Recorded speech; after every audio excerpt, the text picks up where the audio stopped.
Eo amin'ny sietry ny fividianana kosa indray ny filoha lefitry ny antimira-pirenena voafita avy eo amin'ny faritany Toliary dia manohany tokony anavaozana ny lalam-pividianana. Nisy indrindra ny faneho-kevitra izay noentiny ity solombavambahoaka ity. Manohana ny tokony anavaozana ny lalam-pividianana amin'ny filoha lefitry ny antimira-pirenena faritany Toliary. Ho azy, ahafahan'ny olom-pirenena mandray anjara mavitrika amin'ny fividianana ho avy dia lisy mpividianana ary ny anakekezana amin'ny vahoaka ny pro-mpividianana lahara-pahamehana ilaina fanatsarana. Isan'ny olana bevata zao eto Madagasikara ary mila fanavaozana amin'ny ankapobeny. Ohatra amin'izany zany ny resaka liste électorale. Ny liste électorale dia misy ny recensier-van'ny senitya ny olona ohatra ary avy amin'ny pilera voalohany mankany amin'ny pilera faharoa.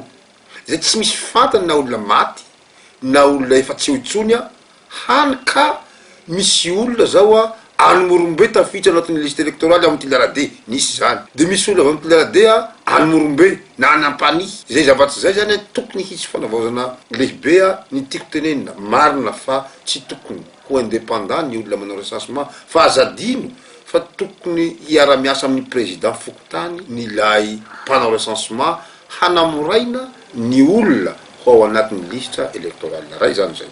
Faharoa ny lalana teo aloha entre décembre sy avril zany no tokony hisy ny recensement. Nefa any amin'ny octobre nisy ny élection eo anelanelan'ny avril sy volana septembre zany tsy tafiditra anatin'ny liste électorale ny olona feno 20 taona. Dikan'izay mila fanarenana izany zavatra izany. Tokony hiezaka ny fanjakana mba hampisy bureau de vote manakaiky le vahoaka. Ahoana moa ny olona any amin'ny 30 kilometatra no mifidy rariny mihitsy raha ohatra hoe isy ny mpifidy any amin'ny 300 tonga nandajabato ny 50. Hany ka ho an'izay olona manan-katao izay candidat izay manana possibilité ihany no gaina manana camion izy raha ho an'ny vahoaka hoe hano mandeha amin'ny camion dia mandeha mifidy amin'ny 30 kilometatra mazava ho azy tsy maintsy ho fidiny ilay olona na nitondra azy amin'ny camion. Ny komite iraisan'ny ministera dia miasa amin'ny fanavaozana ny lalam-pividianana amin'izao fotoana izao.